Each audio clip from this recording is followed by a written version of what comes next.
parole est une lampe à mes pieds et une lumière sur mon sentier, Seigneur. Je la serre très fort dans mon cœur afin de ne pas pécher contre toi. Très chers amis, bonjour. J'espère que la journée débute bien sous le regard du Seigneur. Aujourd'hui, nous sommes à notre jour numéro 8. Oui, les amis, jour 8, plus que 2 jours. Et nous serons arrivés au terme de notre long périple de prière. Le thème de notre 8e journée, c'est le culte et le message des 3 anges. Oui, chers amis, le message des 3 anges, un message extraordinaire. Je me souviens encore d'un ami qui, à chaque fois qu'il avait l'opportunité de prendre la chair, ne se lassait pas de parler de ce message. Le message des 3 anges.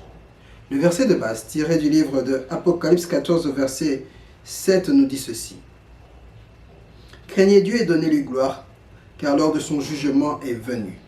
Et adorez celui qui a fait le ciel, et la terre, et la mer, et les sources d'eau. Adorons celui qui a fait toutes choses, très chers amis. Oui, en tant qu'adventistes du 7e jour, nous avons une grande et lourde mission à partager avec le monde. Laquelle? Celle de proclamer haut et fort le message de la fin des temps. Un message d'une telle importance que rien ne devrait nous détourner de cet objectif. Oui, très chers amis, nous ne devons pas nous détourner de cet objectif qui est de proclamer la parole du Seigneur. Le message des 3 anges est très bien structuré, un message qui est offert au monde entier. Dans le message du premier ange, nous allons le lire ensemble et nous allons partager ces passages ensemble. Apocalypse 14, versets 6 et 7 nous dit ceci. Je vis un autre ange qui volait par le milieu du ciel, ayant un évangile éternel pour l'annoncer aux habitants de la terre, à toute nation, à toute tribu, à toute langue et à tout peuple. Il disait d'une voix forte, craignez Dieu et donnez-lui gloire, car l'heure de son jugement est venue. Et adorez celui qui a fait les cieux et la terre et la mer et les sources d'eau. Un message centré sur l'adoration. Oui, mais une adoration qui n'est pas limitée. Une adoration qui nous rappelle que oui, nous sommes humains, mais que notre nature humaine n'est pas une nature limitée. C'est une nature d'origine divine et non une nature d'origine évolutionnaire telle que le monde peut l'imaginer. Ce message nous rappelle également l'intemporalité. Oui, le message des trois anges est un message intemporel. C'est un message essentiel. C'est un message éternel, comme il nous est dit ici. C'est un message sans fin. Oui, le message des 3 anges est un message sans fin. Et c'est un message qui n'a pas de limite dans le temps. Voici ce que le deuxième ange nous dit. Et un second ange suivit en disant, elle est tombée, Babylone la grande, qui a abreuvé toutes les nations du vin de la fureur de son impudicité. Oui, les amis, Babylone est tombée. Ce message a un caractère sacré. Il nous interpelle, nous, les disciples, sur la vraie adoration du Seigneur. Il nous rappelle que nous devons nous focaliser sur le culte véritable et non pas sur les choses créées par des mains d'hommes. Très chers amis, n'oublions pas une chose, c'est que la base et le fondement principal de notre foi, c'est la Bible et la Bible seule, la parole de Dieu révélée aux hommes. Nous ne devons pas nous laisser embarquer dans des vents doctrinaux qui sont contraires à ce que la Bible peut nous enseigner. Le message du 3e ange est encore plus profond. C'est, on va dire, un récapitulatif du message du premier et du second ange. Voici ce qui nous est dit dans Apocalypse 14, verset 9. Et un troisième ange les suivit en disant d'une voix forte, si quelqu'un adore la bête et son image et reçoit une marque sur sa main ou sur son front ou sur sa main, verset 10, il boira lui aussi du vin de la fureur de Dieu, verser sans mélange dans la coupe de sa colère.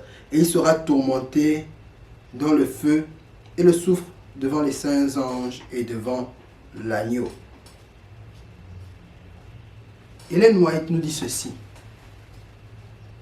La puissance de la proclamation des messages du premier et du deuxième ange doit être concentrée dans le troisième. Les amis, il est temps de nous ressaisir. Oui, le troisième ange nous parle clairement de l'adoration, mais d'une adoration autre. Il nous dit que si nous adorons la bête et son image, si nous nous focalisons sur les choses vaines qui peuvent nous emmener à la chute, le résultat sera que nous serons mis de côté par le Seigneur. Oui, chers amis, ne cherchons pas à être mis de côté, mais battons-nous pour rester dans la bergerie. Ce message du troisième ange distingue les adorateurs de la bête de l'Apocalypse des adorateurs du vrai Dieu, ceux-là qui sont scellés par le Saint-Esprit. Oui, chers amis, c'est un message important. C'est une chose fondamentale, c'est l'élément primordial même sur laquelle, notre foi devrait se baser. Nous ne devons pas axer notre foi sur les dires d'un homme, car nous ne sommes que de pauvres pécheurs. D'ailleurs, je ne saurais être le mieux placé si je n'étais pas orienté par la parole de Dieu. Et je ne pourrais même pas être capable de la modifier, car je ne suis qu'un pécheur. Oui, je suis un instrument, mais je ne suis pas mieux que le Créateur. Très chers amis, nous devons aller de l'avant. Nous devons nous laisser guider, nous devons nous laisser diriger par l'Esprit de Dieu pour pouvoir le rechercher et gagner la vie éternelle. Ellen White nous dit encore ceci dans l'un de ses livres. C'est la vérité présente de ce message qui doit être transmis avec une nette clarté et une grande puissance. Il ne doit pas être obscurci par les théories et le sophisme humain. Oui, chers amis, il y a une parole que le passage d'Apocalypse 14 donne que je ne cesserai jamais de garder dans ma vie. Apocalypse 14, verset 12 nous dit ceci. C'est ici la persévérance des saints qui gardent les commandements de Dieu et la foi en Jésus-Christ. Il est temps de garder premièrement les commandements de Dieu et deuxièmement la foi en Jésus-Christ. Si nous prenons l'un et nous rejetons l'autre, nous ne pouvons pas hériter du salut. L'un et l'autre ne peuvent être dissociés. Ils ne peuvent pas être séparés. Le commandement ne peut pas être observé sans foi. Et nous ne pouvons pas dire que nous avons la foi si nous ne respectons pas le commandement. Très chers amis, le temps vient pour nous de prier. Oui, nous devons prier le Seigneur afin qu'il agisse pour nous. Nous devons prier le Seigneur et nous devons lui demander de nous donner la puissance nécessaire pour que nous puissions proclamer avec force, je dis bien avec force, le message de la fin des temps à ce monde qui est en perdition. Oui, nous devons tout faire pour que le message des trois anges soit proclamé partout dans le monde, jusqu'aux extrémités de la terre. Il est temps pour nous de prier afin que le Seigneur puisse nous oindre de sa puissance et que nous allions de l'avant. Prions ensemble. Seigneur Dieu Tout-Puissant, tu nous dis dans ta parole de te craindre, car c'est toi qui as fait toutes choses. Oui, Père, tu es le créateur de toutes choses. La nature elle-même témoigne de ce que tu es son créateur, car rien de ce qui existe n'a pu être possible si cela n'a pas été le fruit d'une main visible et grande. Oui, Père éternel, nous prions afin qu'au moment venu, nous puissions nous laisser guider et diriger par ta main et aller vers le monde pour annoncer le message des trois anges. Ce message qui est un message capital, ce message qui est à la base même du fondement de notre chrétienté. Seigneur Dieu, nous voulons que par ta grâce, tu nous amènes et tu permettes que nous partagions avec nos frères et sœurs ce message de qualité, ce message de la fin des temps. Oui, Père, nous voulons également persévérer. Comme il est dit dans Apocalypse 14, verset 2, c'est ici la persévérance des saints. Nous voulons persévérer dans le respect de ta loi et dans la foi que nous avons en notre Seigneur Jésus-Christ. Nous ne voulons pas nous laisser perdre, nous ne voulons pas nous laisser égarer, mais nous voulons continuer à marcher avec toi afin que lorsque tu viendras, tu puisses nous compter parmi les tiens. Oui, Père, nous voulons être plus que vainqueurs sur les actions de l'ennemi. Et nous savons que l'ennemi a déjà perdu, car nous sommes avec le vainqueur des vainqueurs, avec le plus grand des champions.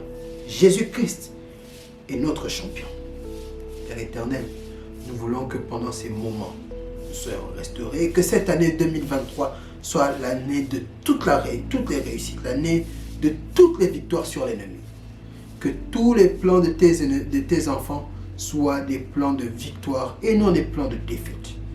Que tout ce que nous aurons à faire soit fait pour la gloire de ton Saint-Nom et que ta volonté soit effective dans la vie de ton Église. Père éternel, nous te disons merci. Merci parce que tu ne cesses d'étendre ton oreille pour écouter nos supplications. Merci encore pour tout. Et fortifie-nous, garde-nous dans ton esprit et que la gloire te soit rendue au nom de Jésus-Christ. Amen. Oui, chers amis, Jésus-Christ est notre vainqueur. Soyons rassurés parce qu'en lui, nous avons la victoire sur le péché et sur les actions du mal. Que le Seigneur nous bénisse et je vous dis encore à demain.